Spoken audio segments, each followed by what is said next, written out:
what happened to classical music? For centuries, composers created music that sang with beautiful melody and harmony. Then suddenly, just over 100 years ago, a battle began for the very soul of music.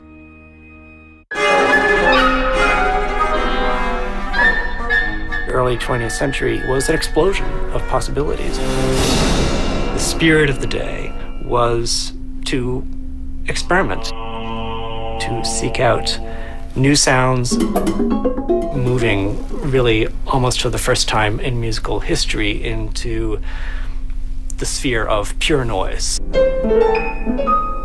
In concert halls across the world, radical new composers decided they'd had enough of the staple diet of Beethoven and Mozart. There was a certain point in music where it was very mental. Screechy music, pots and pans music. My cat could write that music. Listening to it sometimes just makes my head want to explode. As the century progressed, many composers experimented with the boundaries of sound. Their music became more and more confrontational, extreme, and challenging. The rule book was torn up. I mean, let's make a noise that nobody likes. If the audience applauded your work, you'd failed as a composer. I long for the days of 19th century opera where somebody would just stand up and start yelling, say, "Stop this madness." But the 20th century was also one of the most extreme periods in history. Civil unrest, dictators, brutal wars, and the atom bomb. The rebels of modern music said they were simply reflecting the turmoil and madness of the world they lived in. It was almost as if the history of music had been in black and white before. Music, like culture, like civilization in the West, cannot stand still. You have to destroy to grow. This is the story of a revolution in sound, of how avant-garde composers broke from the melodic mainstream and catapulted classical music from beauty into beyond.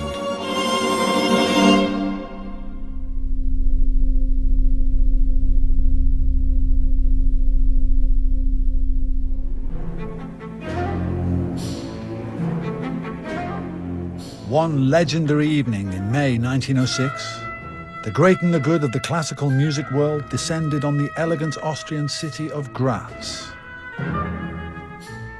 They had traveled from far and wide to see an opera that had been banned by the court opera in Vienna.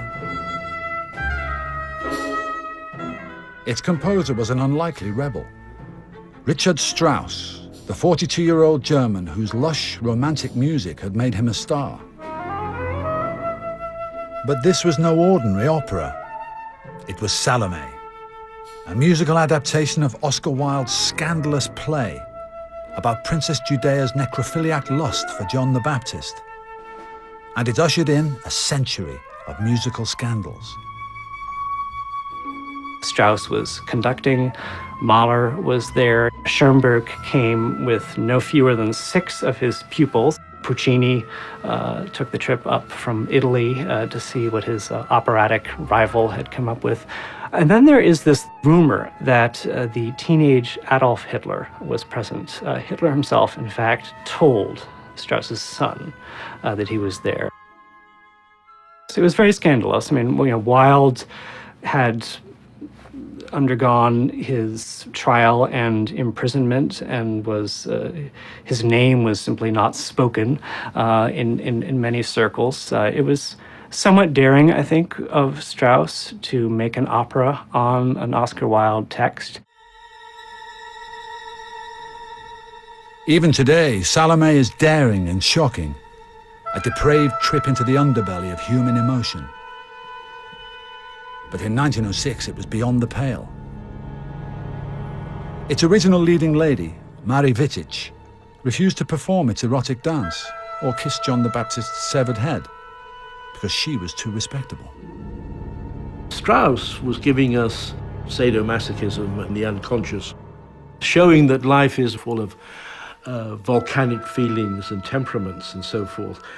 And so you have really a bloodfest in Salome. You have the head of St. John the Baptist, and then you have Salome herself crushed to death at the end. People didn't like it. They found it painful, unharmonious, indecent.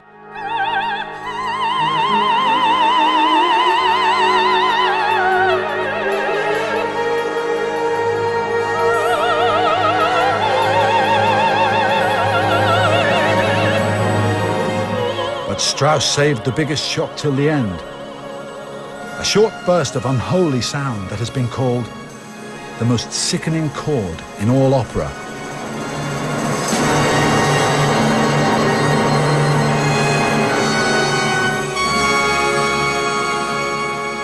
With just 8 notes of dissonance, Strauss captured the volcanic temperament of the new century and fired up a musical revolution. It's still a thrilling and successful piece, and still a little unsettling. It is amazing to hear these sounds coming out of nowhere, out of Strauss's imagination that simply no one had thought of before.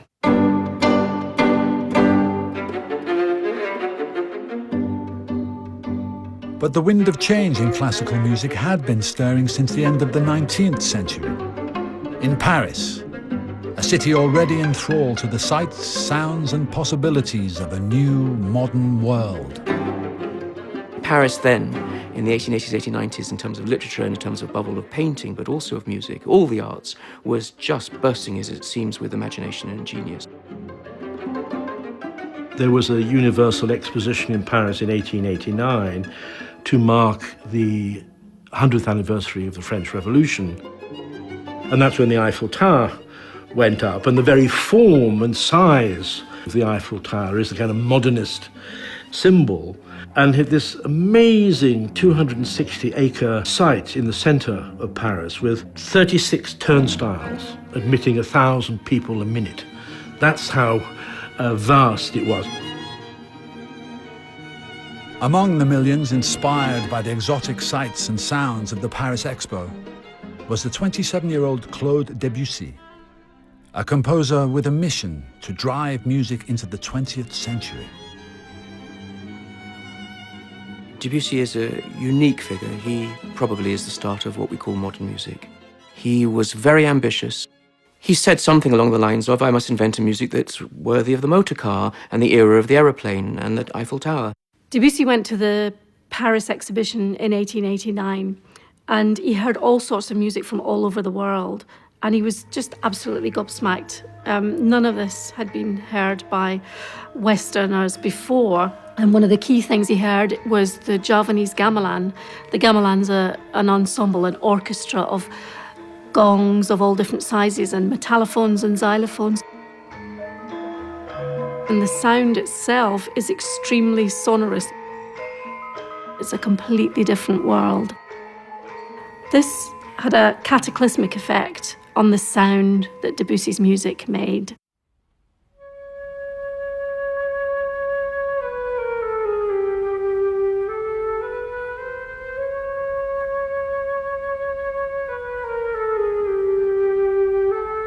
In 1894, Debussy fused the sounds of the Eastern and Western worlds into a modern masterpiece, a unique sonic tapestry that threw open the doors to a century of musical innovation.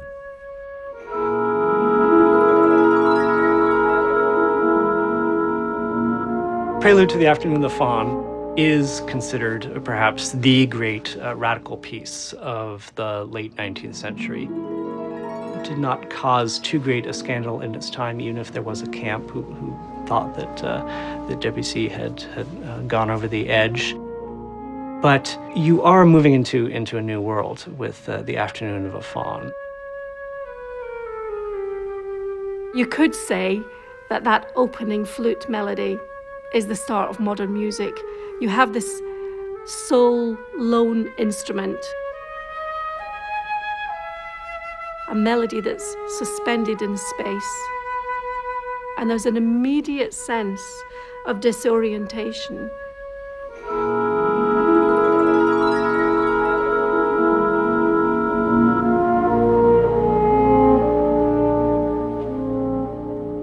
And then the way in which the music proceeds in this free-flowing, organic sort of stream of consciousness almost is the opposite of the very directional classical music, Brahms, Beethoven.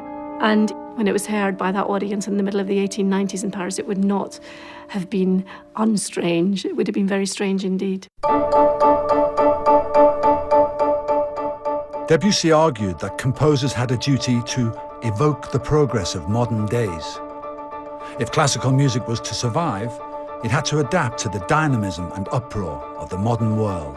The early years of the 20th century were probably the greatest period of innovation in history. There's a whole raft of new discoveries. You have everything from the invention of flight, the invention of the cinema, relativity, Freud's theories of the unconscious. You've got all of these things coming within a generation. There's this feeling about that this really is a new age. And Ezra Pound said it clearly, make it new, make it new, make it new. All over Europe, artists dismantled the old forms of their art, inventing radical new styles that perplexed and shocked. This was the birth of the century's most dramatic cultural revolution, the movement that became known as modernism. Modernism turned the world round and saw it from different angles, but that is what each epoch has tended to do to music each century. Music changes, it develops, it alters. I mean, there are aspects of modernism which were extreme, very extreme, but tremendously exciting as well. And there was a very great and violent rejection of elements of the past.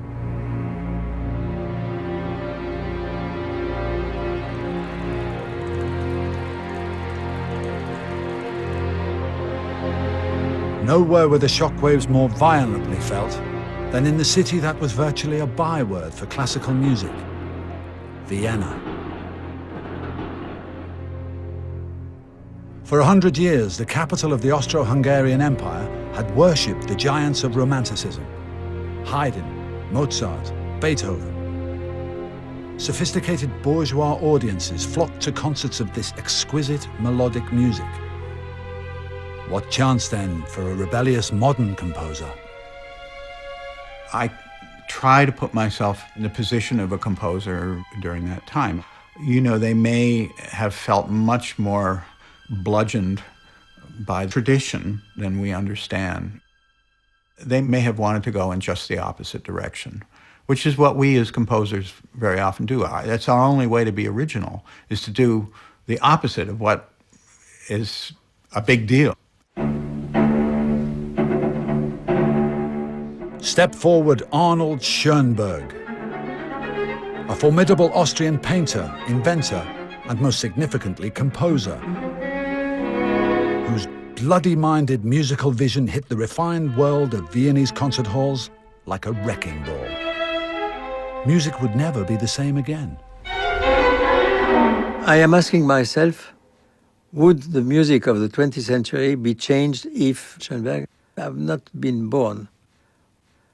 And I say, yes, the life of music would have been totally changed if Schoenberg would not have existed. Poor Schoenberg.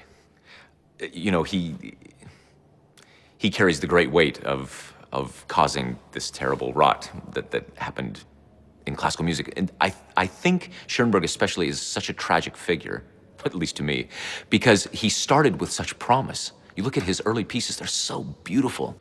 High romantic music. And then he found this other way. Schoenberg was a loose cannon in the Viennese musical world. Largely self-taught, but brimming with confidence. He wanted nothing more than to overthrow the very rules of music itself. To be tuneless, rather than tuneful. The beautiful melodies of traditional Viennese music were rooted in consonance, complementary notes and chords that were harmonious to the ear. But Schoenberg embraced the opposite, dissonance. He used harsh, clashing patterns of notes that were tonally at war with each other. His aim was to set music free. He spoke grandly of his emancipation of the dissonance. When Schoenberg first emancipated the dissonance, first, moved away from the big tonal centers, the home keys of classical and romantic music. Every sense of anything that was resembling home seems to have been taken away.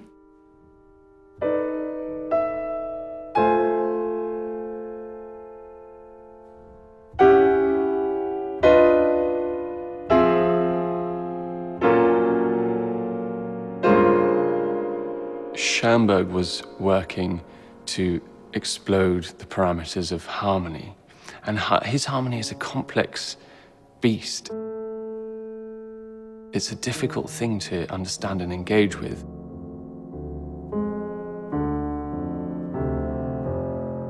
I find most of his music amazingly aurally ugly. I've never, ever been able to find a way into really loving it. I find it just sensually very, very punishing to my ear. The sound world is this sort of angsty and very sort of brittle.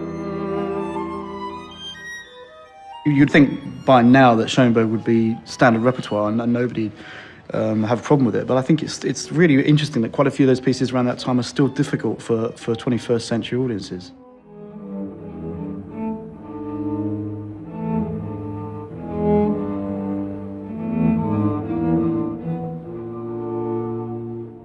Difficult today, scandalous then. With his second string quartet, Schoenberg unveiled atonal music, a seemingly shapeless concoction of jarring sounds which tormented the audience into loud booing and provoked a critic to scream, "Stop it!" For the composer, it was visionary. For the listeners, it was cacophony. There's a famous moment where a soprano sings is a Stefan George poem. Ich fühle Luft von anderen Planeten. I feel the air from other planets.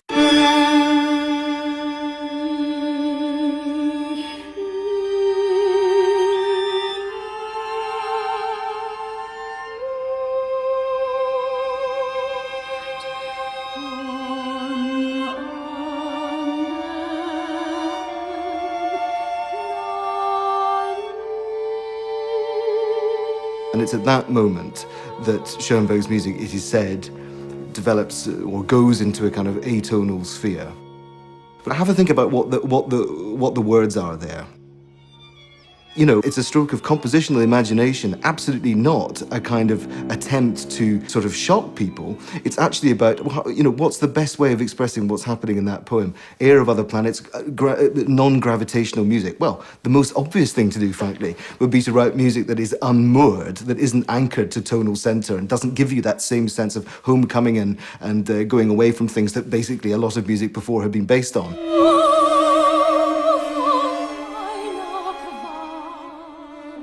When Schoenberg is finding these things, he's finding them because he has to express something at the absolute extremes of human emotion. It's music that's rendered absolutely as pure feeling.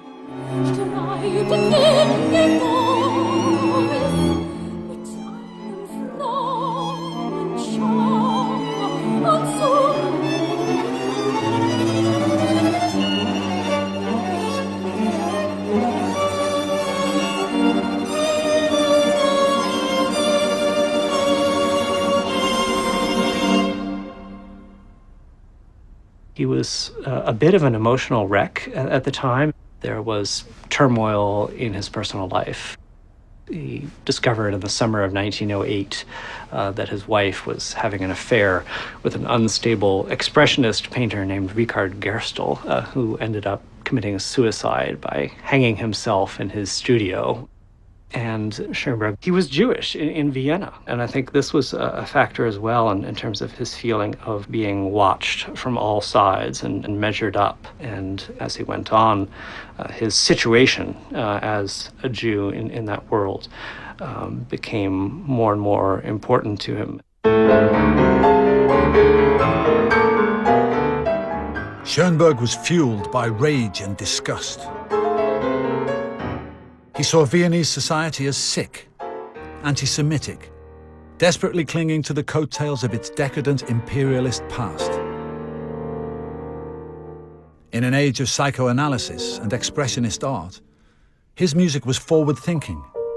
It was the audience that was backward. He stood tall in the face of rejection. "If I must commit artistic suicide," he announced, "I must live by it." Schoenberg was aggressive. He was such a prickly individual.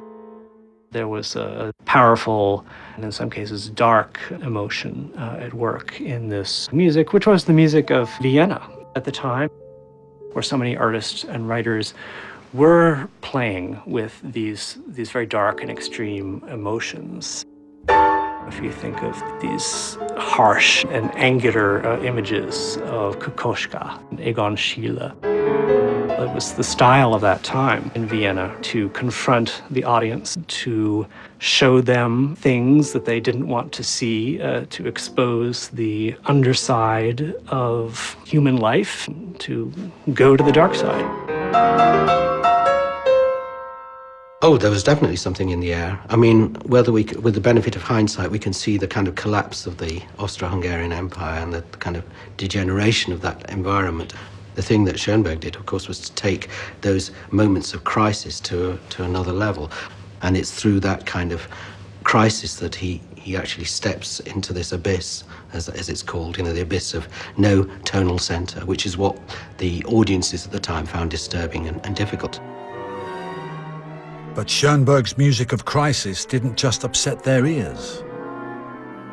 By seemingly rejecting 2 centuries worth of music tradition, audiences felt his work was a slap in the face to their culture of beauty and refinement. There are musical reasons for these cataclysmic audience reactions, but there are also social reasons. The growing bourgeoisie in the cities across Europe. They expected music to behave like they wanted.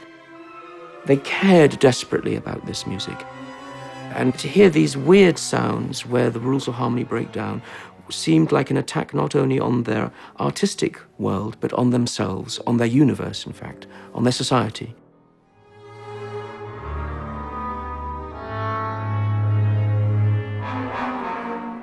My father was not discrediting, and he said that over and over again. He was not discrediting the past. He was saying, I am living in a certain period, and I'm going to evolve from what was proper in another period. In a lot of other disciplines, people do want to be modern, and they do want to have change. And it seems like in music, people would rather stay with the old. It was only a few years earlier that Debussy and Strauss had paved the way for Schoenberg's radical reinvention of music's language. If the public couldn't get to grips with it, surely at least his fellow composers could. I think Schoenberg thought that of all people, Richard Strauss, the composer of Salome and Elektra, would understand what he was trying to do. But Strauss did not at all comprehend what Schoenberg was trying to do, and thought that he had gone off the deep end, as so many other people were saying at that time. And there was really then a serious falling out between them when Schoenberg discovered that Strauss had written a letter saying that Schoenberg would be better off shoveling snow than writing on music paper. And so that was the end of that, really. Down, but not out. Atonality continued its forward march, for Schoenberg had partners in crime. 2 of his former pupils, Alban Berg and Anton Webern, had become converts to the emancipation of the dissonance. When quizzed about their music's absence of tonality, Webern snapped, "We broke its neck."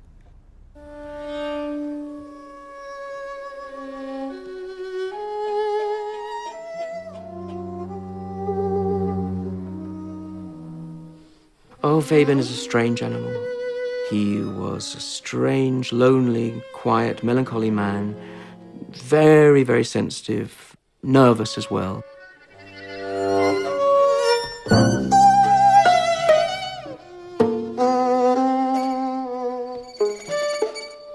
And he evolved through the encouragement and through, above all, the technical expertise that Schoenberg gave him, one of the most amazingly individual and poetic styles of music that we've ever had in Western music.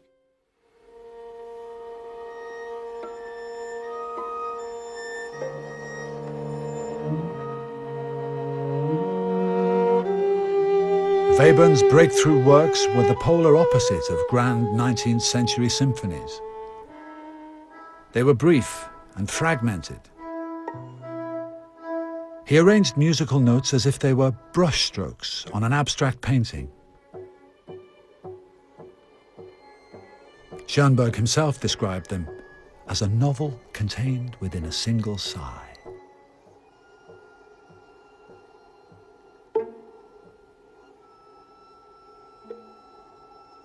Webern's music just moves. It behaves in a completely different way. So it's more like looking at a crystal under the microscope, or thinking about the way that plants form and develop.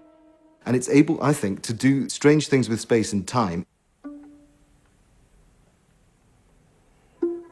You feel that time moves in a special way, and you feel yourself hovering, almost weightless.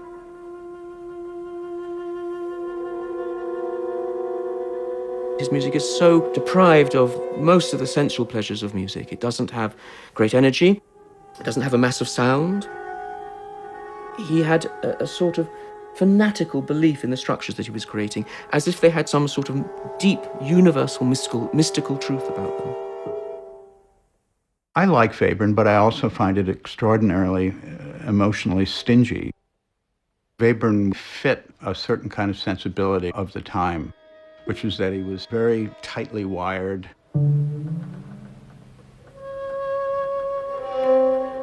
His organization of all the elements of the music was something that gave particular kinds of anal retentives just, a frisson of pleasure.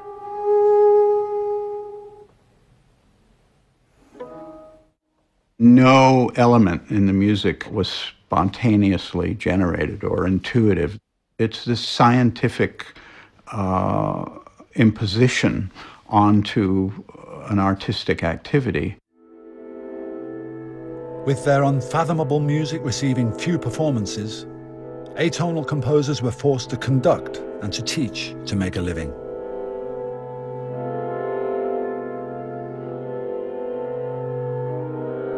But they were undaunted. They saw themselves making a quantum leap in music, the equivalent of Einstein's discoveries in physics. And just as few people could figure out E = mc squared, so atonality was unashamedly complex. If it is art, Schoenberg said, it is not for all. And if it is for all, it is not art. Modernism was, and maybe still is, elitist. Composers felt that only people that were educated or had some sort of genius or talent could really appreciate what was being said. The rise of scientific thinking and critical thinking changed everything. And classical music became so intellectual that it couldn't be enjoyed, or that it wasn't allowed to be enjoyed by a common audience member. His argument was, I'm working at this level, and it's up to you to have the education and the experience to come and understand it. I'm at the mountaintop, you come to me.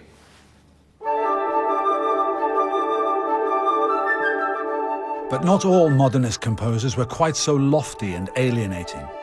While Viennese audiences scratched their heads at atonality, Parisians were wowed by the inventions of a gregarious Russian émigré who became arguably the most popular modernist of all, Igor Stravinsky. Well, for me, it's just an open and shut case that if you say, who's the greatest composer of the 20th century, it's Igor Stravinsky. And, you know, is there any further discussion? I don't have any further discussion. Although I love Schoenberg and Berg and Webern, I mean, the Stravinsky is my god.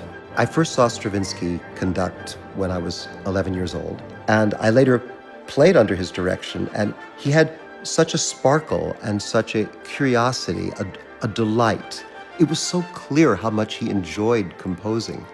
The interest of my life, my everyday life, is to make. Stravinsky, a former law student who arrived in Paris in 1910, was not without his own share of controversy. In 1913, at Paris's Théâtre des Champs-Élysées, his score for a controversial new ballet sparked the most legendary riot in all 20th century music. An orchestral force of nature, The Rite of Spring was a musical jolt that packed a mighty punch.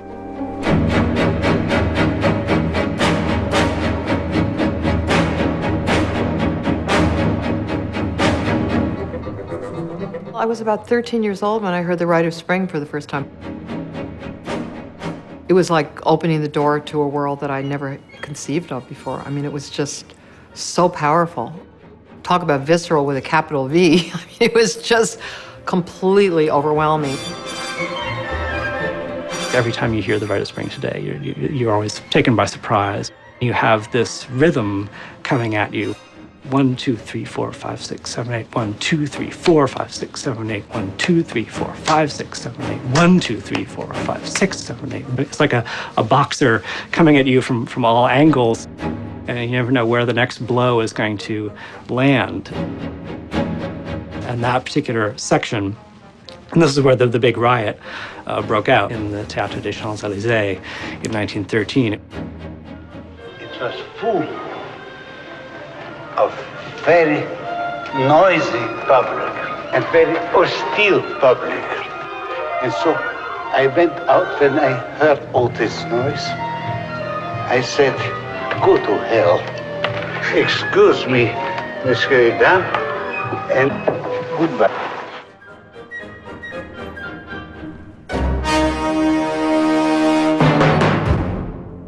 The Rite of Spring collapsed the rules of rhythm, making it jarring and unpredictable, just like Schoenberg had done with melody. Yet Schoenberg felt Stravinsky was merely dipping his toe into the troubled water of modernism, still holding on to old modes of harmony and tonality. He nicknamed his great rival the Little Modernsky. Stravinsky had a very different attitude to melody and to harmony from Schoenberg. He was much more about taking what we know and fragmenting it in an almost cubist type way. You get one very familiar harmony and another very familiar harmony, and they're juxtaposed together so that they sound really crunchy and dissonant.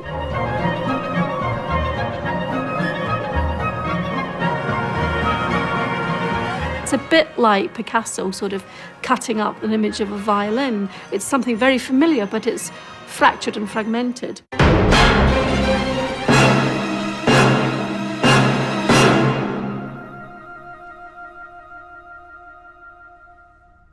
Stravinsky placed himself at the heart of the 20th century revolution in European culture.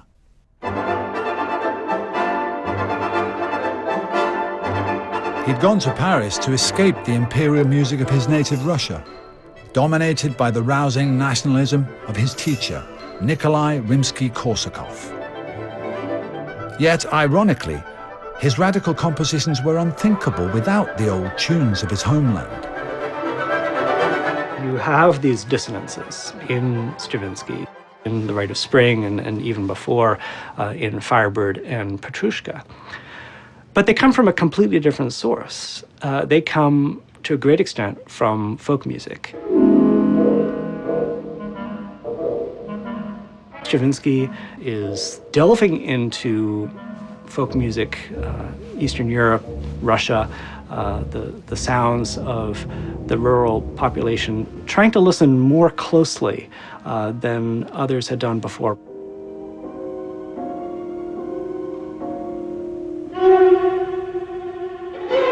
And to try to think about, well, how can I really capture what it's like to see people sort of dancing in the street of a village? What would that sound like, and how can I make it different from the conventional music of the present?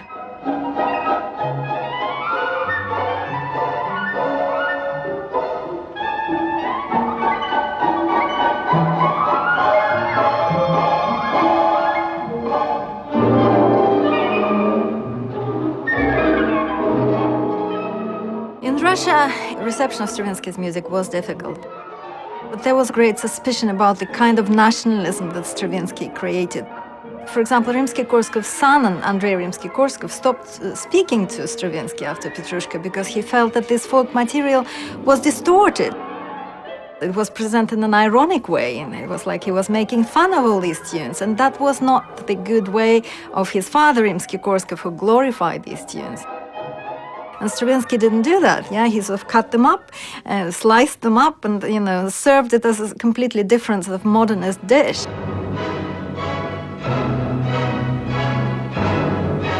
Early Stravinsky is an extreme nationalistic composer, and this was another aspect of modernism.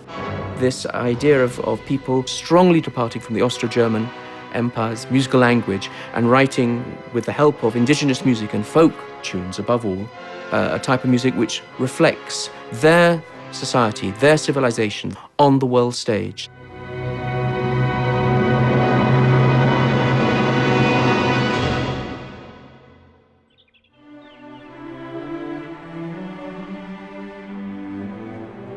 In the capitals of early 20th century Europe, modernism had transformed classical music.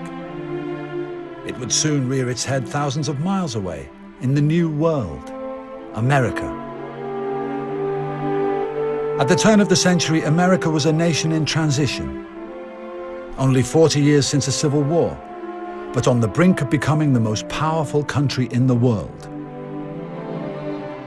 Its music, too, was poised between the comfort of the old and the shock of the new. American culture was a very conservative atmosphere.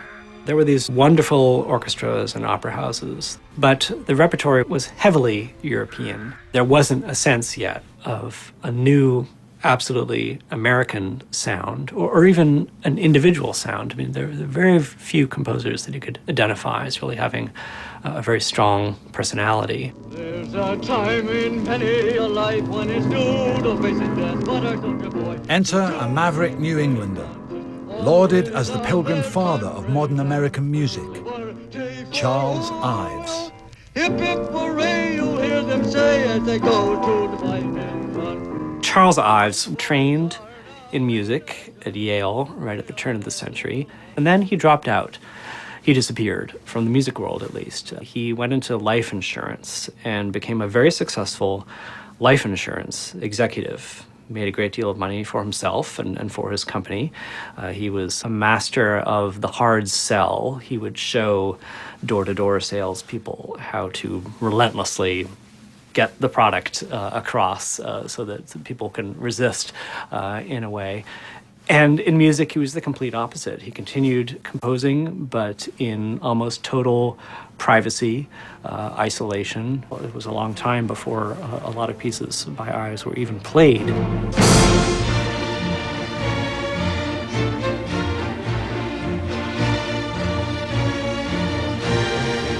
For me, Ives is America's most important modernist composer. And it's no accident that so many of these composers, Stravinsky, Ives, are so heavily based on vernacular music. It's village music, it's folk music, but it's abstracted and taken to remarkably visionary places. It's almost a photo album, a sonic photo album, because you're literally hearing the sounds of America at the time that he was alive. He's taking the sounds of marching bands, of quartets that he'd heard, church hymnals, sounds of his life, and integrating them into the music, sometimes layered over the top of each other. It's evocative of America first because it is America. Ives took the humble, homespun tunes of his childhood, chopped them up like Stravinsky, then collapsed them into a discordant jigsaw of sound as jarring and radical as Schoenberg. But his music didn't challenge or disturb his audience, because he didn't have one. He was a lone modernist voice in an old world country. America was a very raw, young country, and Charles Ives simply arrived at a too early time in our country's development.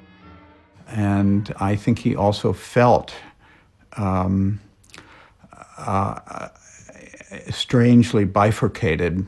You know, he felt he had to be a businessman and a good American, a good Protestant ethic kind of guy. And then he had this other side, which was his creative side. And you know, in New York City and Connecticut in 1890, you were a dandy if you liked classical music. It wasn't manly, you know, it wasn't something the guys did.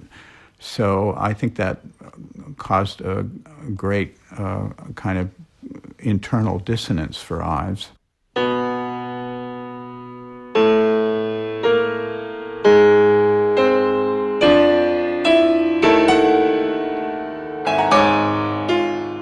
Dissonance and consonance. In music, Ives favoured neither one nor the other.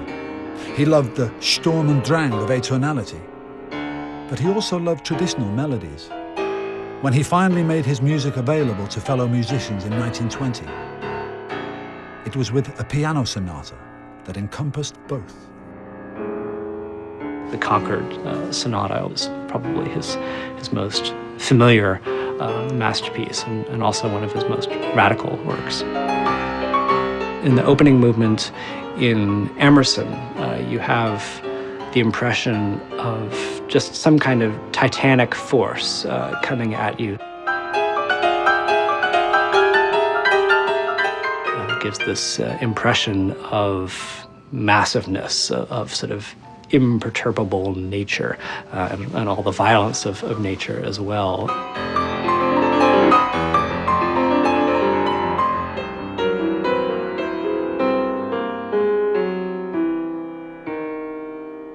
Then there's this remarkable third movement, which is very different in tone. The Alcotts, a domestic scene of people playing music and singing. And you hear little bits of Beethoven sort of coming in and out. The so-called fate motif of Beethoven's Fifth keeps recurring.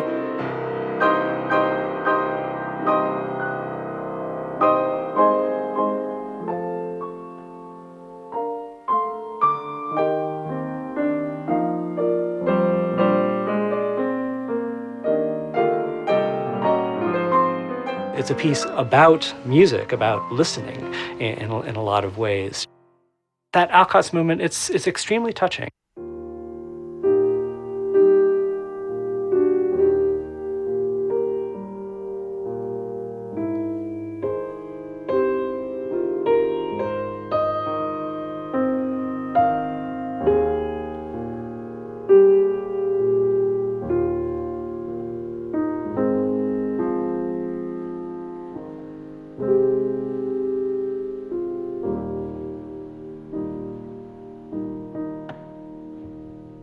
The thing about Ives now is it doesn't matter when he wrote these things. It only matters what his music says, and what his music says is mostly sad and beautiful things.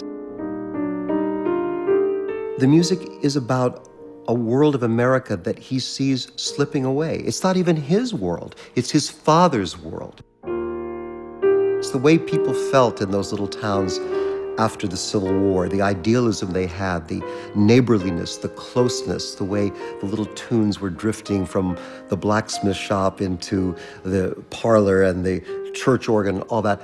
that closeness was gone, and Ives' music has this meditative farewell, leave-taking to all of that, and sometimes a kind of rage. Why has this happened? What had happened? America had become the most advanced nation in the modern world. In just over 100 years, its population had gone from 6 million to 106 million. Ives' radical sound was ahead of its time, but now the European avant-garde was making an impact in the USA, where the music of chaos fit its cityscapes of speed and noise. If you look at a cross-section of any year of what composers are doing in the 20th century, you will find every sort of human reaction to the events that are happening in the world. So you will find composers who stick their head in the sand, to lament the loss of a lost culture. And you will find composers who say, we need to find not just a completely new way of writing music, but a completely different world order. We need to reflect the sound, the noise, the fury of the world arouses, whether it's the sound of the popular cultures that people are hearing, or whether it's the sounds of machinery. I suppose the composer who grabbed the machine age most enthusiastically was Edgar Varèse. He was originally French, and then towards the end of the First World War, he went to live in New York. He arrived in New York as the first skyscrapers were going up. And immediately, he absolutely grabbed the sights and the sounds of the machine age, and all of that went into his music.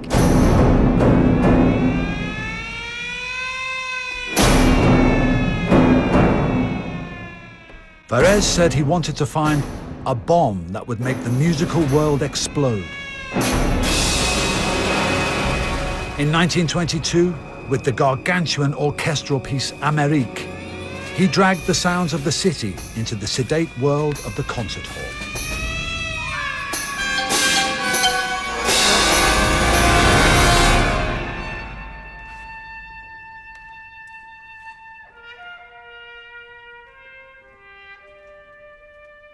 Amérique. It's got so much in common with Stravinsky's Rite of Spring. It has those thrashing, off-kilter rhythms of the Rite of Spring. But whereas the Rite of Spring is a sort of pagan ritual, Amérique is a hymn to the modern age, a hymn to the machine age. So you hear the sound of a dredger on the Hudson River. You hear the sound of the overhead railway that went past his apartment. You hear sirens. He was trying to imagine a music of the future. He saw this great city of noise, of din, of chaos.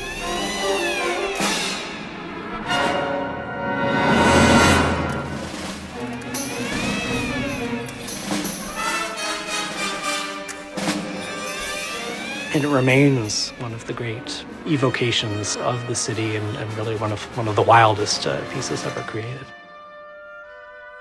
Wild, but also a sensation. When Amérique made its explosive New York debut at Carnegie Hall in 1926, it was a surprise hit with audience and critics alike. Somehow, Varèse had managed to capture the zeitgeist of his adopted country. Deafening, determined, and dynamic. There was something about the spirit of America and New York especially in the first part of the 20th century that was really anything goes. There was the spirit of optimism in that moment, and right in that time, jazz began to emerge, and that changed everything.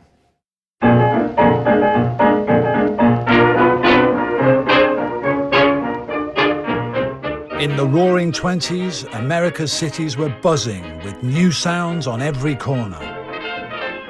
A huge immigrant population had seized the promise of the good life in the new world.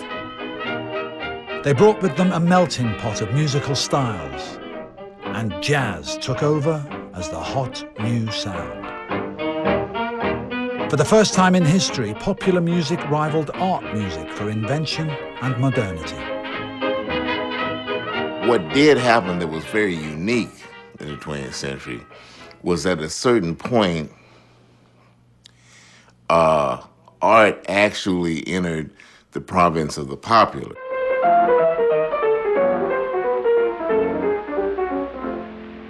So you have people like Louis Armstrong, Duke Ellington, George Gershwin, who actually reached hundreds, if not thousands, if not millions of people with something that they considered popular, but they did have the substance of fine art.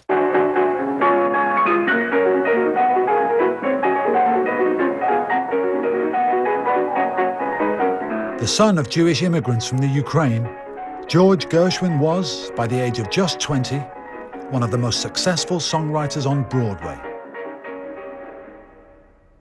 But he was also a classically trained composer who strove to write symphonic pieces that would be taken seriously in America's concert halls.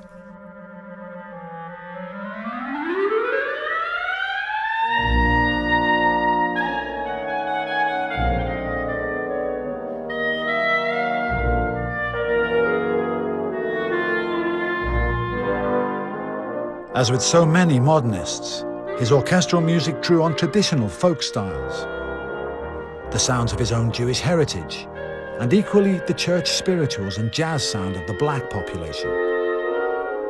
But his ear for a great melody was always front and center. Gershwin was this wonderfully ambiguous figure between classical music and popular music. The Rhapsody in Blue was premiered at a concert called An Experiment in Modern Music, and it was another great spectacle of the period, much talked about, much written about, somewhat controversial because people thought, well, these worlds shouldn't mix necessarily. We should have classical in its one world and jazz in the other. You shouldn't try to combine them together. You end up falling between two stools. And yet he pulled it off.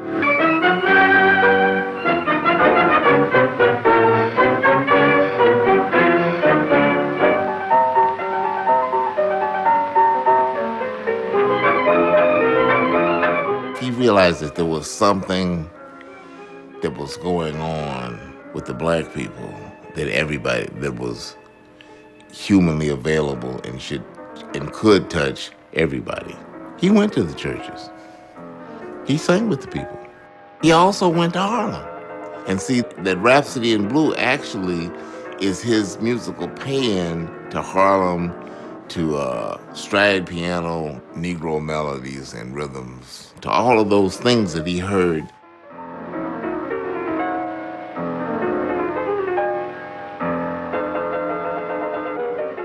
So he basically was saying, look, this is what all of us need to be building on. Music communicates human experience. That's the power of it.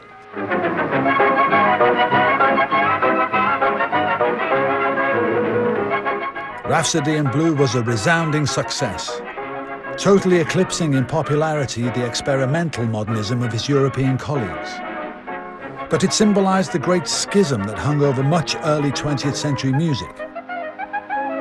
If Gershwin's tunes spoke to millions, did that make him a less serious composer?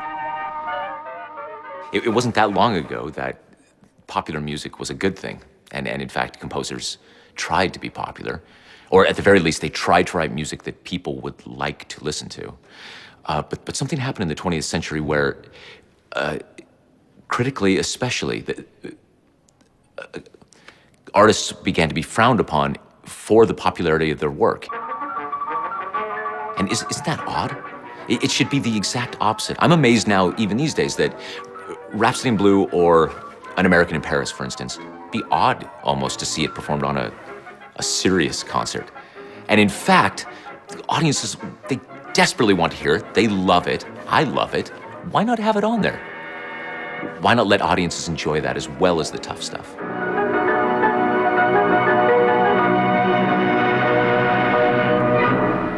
Gershwin himself was torn between the popular and the tough stuff.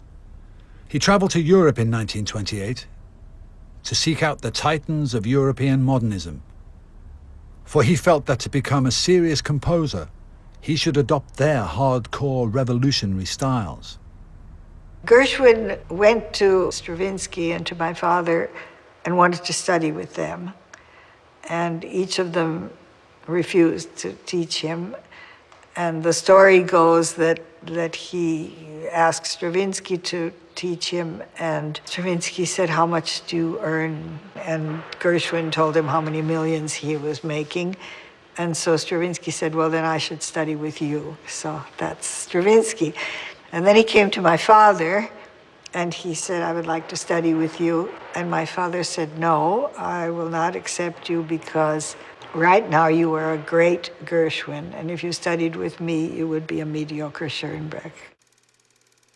And yet, by the early 1930s, the great Broadway tunesmith and the father of atonality had hit it off.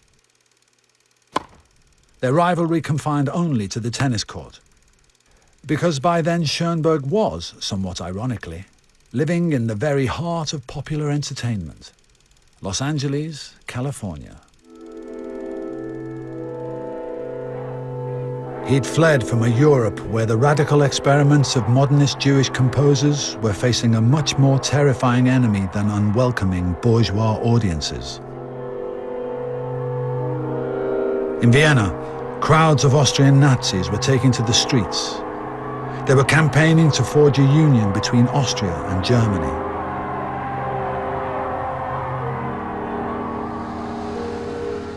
Schoenberg had been teaching in Berlin. He saw at first hand the looming, inexorable rise of the Third Reich.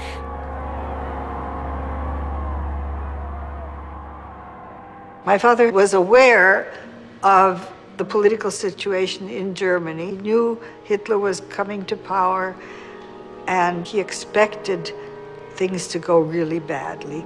He had already written, "How can this end? It can only end in destruction and the killing of Jews," and things like this. So he was really very much aware and way ahead of his time in understanding what a terrible situation this would come to.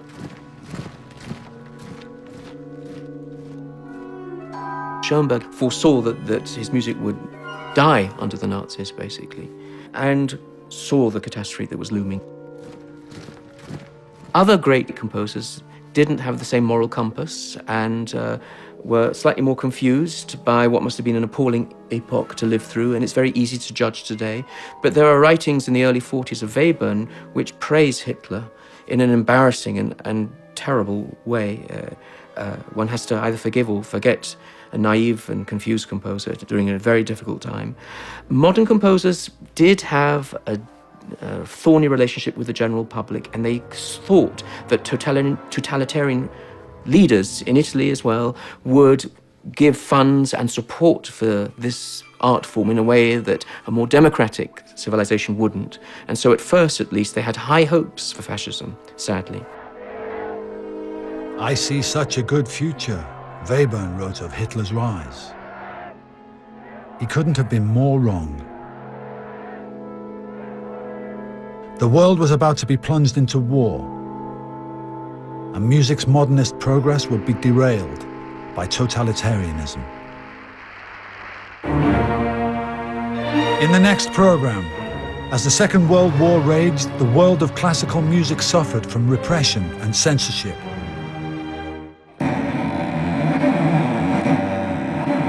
But when peace was restored, composers responded by taking music to the extremes of violence and noise. To find out more about 20th century composers and for details of a year-long festival of events celebrating a century of revolution in music, art and culture, go to bbc.co.uk/Sound and the Fury and follow the links to the Open University.